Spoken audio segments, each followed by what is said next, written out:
Okay, so we've added a main contact. What actually we can also do is add some more information to that. So Larry here is a landlord, and Larry is responsible for multiple properties. So what I want to do now is actually start adding some of those properties to it. So let's click over to sites, and we're going to add a new site. A site is, again, it's very similar to adding an actual normal contact.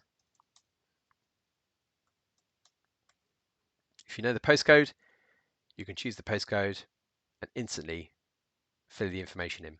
If you know the contact for the property, you can also fill it in here as well. So, ooh,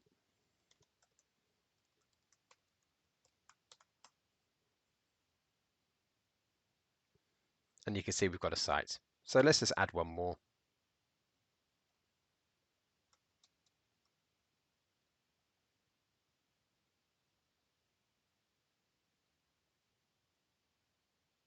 And if I press save,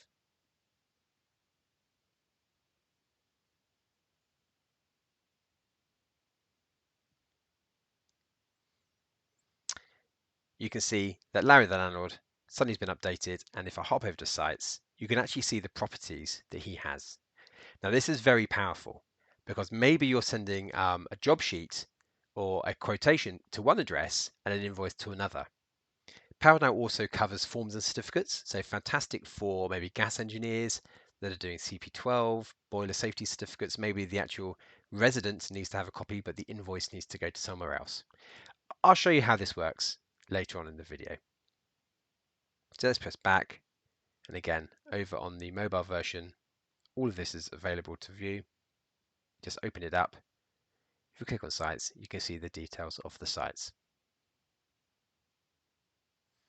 Okay, so we've now set our templates and we've added a contact. So let's go and actually send a document to them. And that's the next part of the video.